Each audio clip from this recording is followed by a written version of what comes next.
Welcome to CareerView. This is the podcast where we ask questions students want to know when it comes to pursuing a career path. I'm your host, Nirajit Sharmal, and each episode I will ask questions on behalf of students across the country from secondary schools and universities what they want to know when it comes to pursuing their dream job.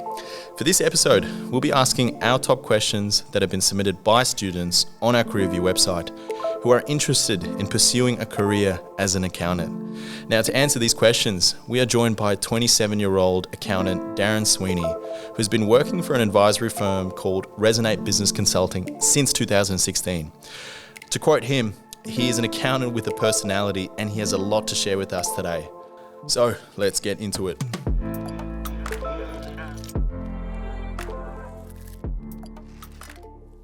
Okay, and we're back. Welcome to the show, Darren. It's an absolute pleasure to have you here. How's everything going? Yeah, very well. No complaints from me. It's a busy time of year, but loving it still. You know, before we get into our questions asked by students, in your role of becoming an accountant, first question I have to ask you, why did you choose to become an accountant? What was the reason behind this choice?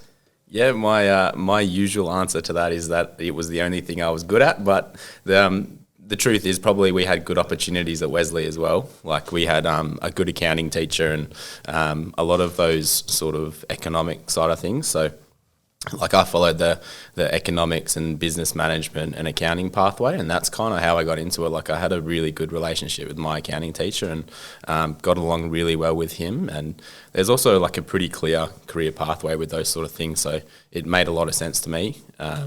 And that's kind of how I stumbled into it. Really interesting. And was there any hesitation at all? I mean, apart from having a great teacher and being naturally good at it and having the opportunities there, was there part of you who were just a little bit worried that it might actually make it the right choice?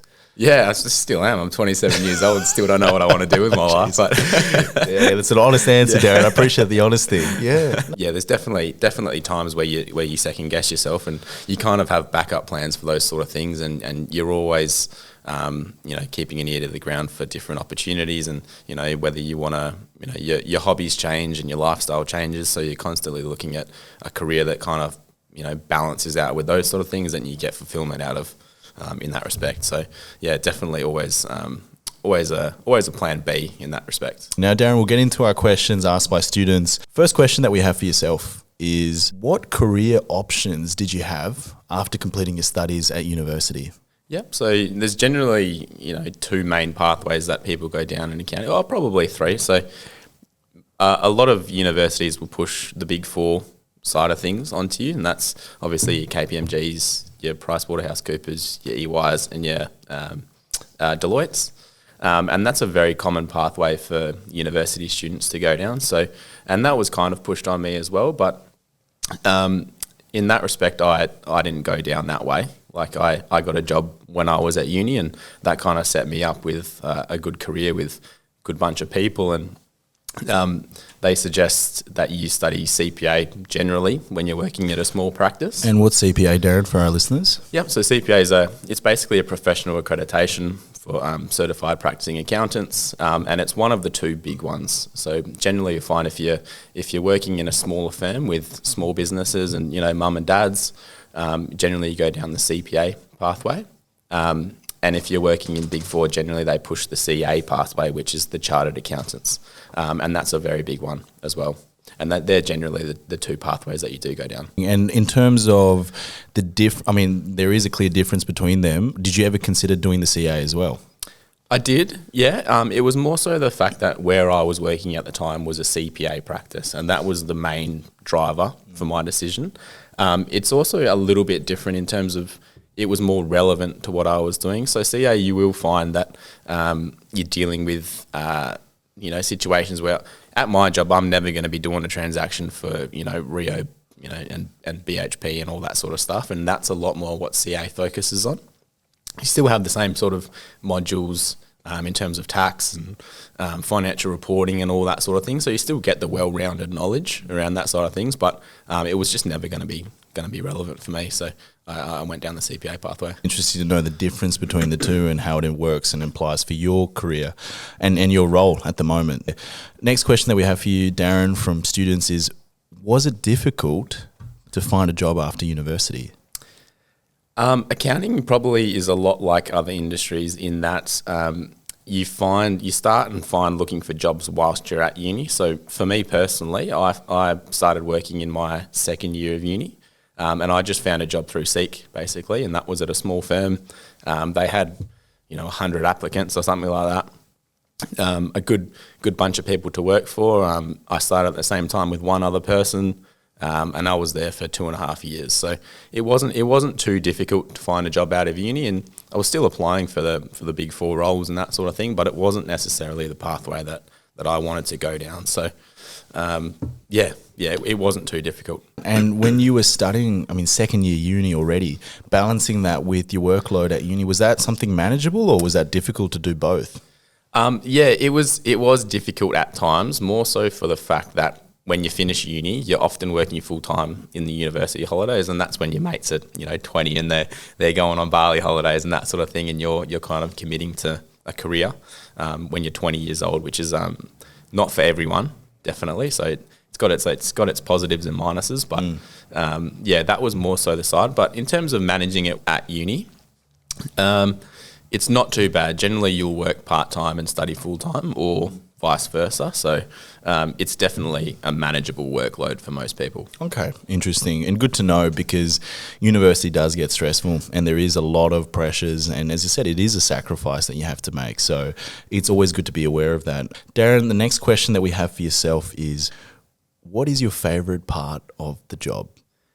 Favourite part of the job is, if you ask the builder, it's probably seeing the final product when they're finished, and it's kind of similar for an accountant, right? So if you implement a plan or a strategy for someone and you can see it actually take shape and you get the outcome that you want, that's the best part of the job for me. And actually making a difference in people's lives is also, as cliche as that sounds, like people see a lot of value in getting good, financial and accounting advice. So that's definitely the most rewarding and the part that I enjoy the most. Yeah, it's more on a people level. You can see different, aspects. You can see a plan. You can see an execution all coming together, and you work in teams. It's never a solo journey, I presume. Nah, yeah, a lot of teamwork goes into it. Yeah, definitely. So a lot of the smaller stuff you can do a one-on-one meeting, and you can kind of nut out some good advice or come up with a pretty good strategy that's going to suit certain situations. But a lot of it comes down to the people that you're working with as well, and that's kind of why I'm fortunate where I work, that I'm working with good people, and they're very helpful and they work well as a team in that respect. No, great to hear. Next question that we have for you, Darren. This is something, as you said, you've touched upon the fact that you don't work in the Big Four. You work in a slightly different field altogether. And the question is, what is the culture like in your company? Yeah, that's an interesting question. We kind of sell ourselves as accountant with personality, which I'm sure everyone says that they are. But generally we do things a little bit differently where I am. So we accountants, like professional services, like lawyers or any form of professional services, will always charge by the hour, and like the only thing that they have to sell is time. So we're a little bit different. Like, we like to hear what you did on the weekend. Like, we like to have that client accountant relationship, and that's kind of our selling point and that sort of thing. So the culture at my work is the best I've ever worked at. It's a lot of fun, good people, and when the job needs to be done, it gets done.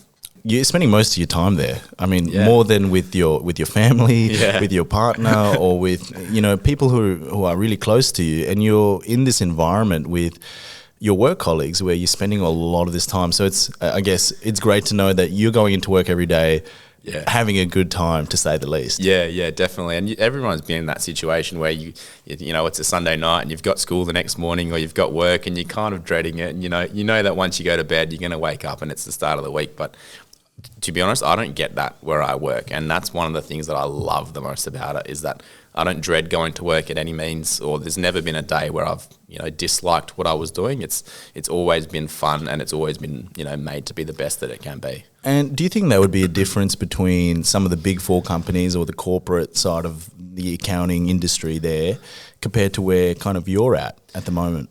Yeah, I probably couldn't speak on behalf of people that have worked at the Big Four, but from what I understand about it, there definitely would be times where you're flogging yourself to death, and it's audit season, and you're working a fair few more hours, and which is definitely a good career path to go down, and that'd be very rewarding for you in that respect. But from where I come from, it's more of a low stress environment, and it's more about getting enjoyment out of yourselves, and having fun with the junior staff members, and that's basically it. Oh, great to get that perspective from your end. Next question that we have, Darren, for yourself is, are you able to sustain a good work-life balance? Yeah, definitely. To be honest, there's we've always got opportunities. Like if you need to have some time off, like you're getting a package delivered, or you've got a tradie coming to your house and all that sort of stuff, there's the opportunity to work from home as well. Like everyone these days seems to be set up really well. So that's probably one of the main perks that I've found about my current role, is the ability that if you got a dentist appointment, you can take the time off, and if you've got an event on at night during the week, then you can duck out work a little bit early. Generally, you just make the time back in some other respect, but the work-life balance is fantastic. I can count on my hand the amount of times I've had to work weekends and that sort of thing. So, it's definitely great for that respect. It's important to take all of those into account, and work is not everything, basically. Exactly. I generally, when I sort of think about that stuff, as long as I've got time to cook and exercise as well as work, then I'm happy with that sort of balance, and the social stuff takes care of itself. So, generally, it's the exercising that, as long as you've got time to stay healthy and keep your mind sane, then that's all you can ask. All you can ask for. No, great to hear. Really great to hear. Next question, one of our most popular questions, Darren. Is the pay what you expected? Yeah, so and speaking completely honestly, when I started, or when I was at uni, I was 20 years old, straight into my first accounting role, and thinking I was going to roll out of uni, make $100,000 a year, and everything was going to be hunky dory. But it doesn't necessarily work like that. So one of the things that I had to realize very quickly was that I'm one of thousands of people that have just finished uni and that need an accounting role, and I probably need this role more than they need me. I'm pretty well replaceable, and that's the sort of thing that you need to kind of understand. So the first few years of your accounting career is more of a learning path, more so than anything. So I would consider the first 2 years of my accounting career the same as I would consider them as my accounting degree. So it's just basically an extension of learning at uni. And if you look at it that way, your starting salaries and that sort of thing are probably not going to be representative of what you think. It's definitely, it's not bad by any means. And what are we talking about in terms of range of that starting salary? Yeah, it's generally 50 to 60 in that respect. You'll find that at the Big Four, and again, I'm not speaking for other people here, but a lot of the market value of grad salaries is 50 to 60, and then once you start gaining that experience, then you can create some more value for the business, and that's when you get remunerated differently. Excellent. And is there quite a significant increase over the years from your experience and also from observing other people's career in this field? Yeah, the good thing about being an accountant as well is that it's pretty easy to track, productivity and the value that you actually do create for the business. Like they all work on billable hours, so someone can easily see if you're contributing a lot to the business, then you probably should be remunerated accordingly. So that's the benefit. If you're willing to learn it and to put in the time and the effort, then definitely you get remunerated a lot better, and it is a pretty steep increase from your first few years. Yeah, definitely. Good to know. Good to know that there is a lot of potential to grow in terms of pay-wise as well. Yeah. And in terms of the pay where you're at right now, in terms of your lifestyle, does that allow you to still do a lot of the other things, or, would you have anything to share on that? Yeah, definitely. Where I'm at, it's definitely, I'd say that I'm comfortably way above market rate for someone that's, got 6 or 7 years experience. Generally it's, around the range of probably 80 to 90 for someone in my experience. And I'm pretty fortunate where I am that it's a little bit higher than that.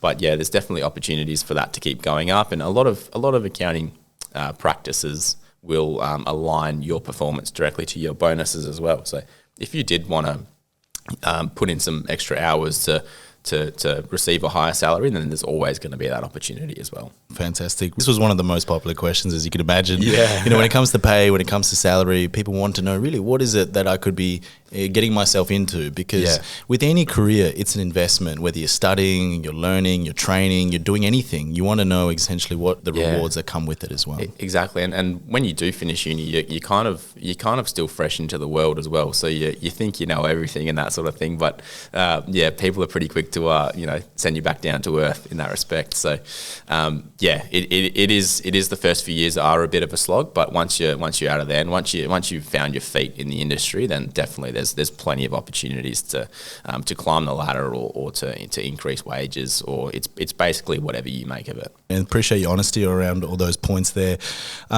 So the next question that we have for you, Darren, is, did you have any backup options? And this could be at any point of you aspiring to become an accountant or studying accounting and even being an accountant right now.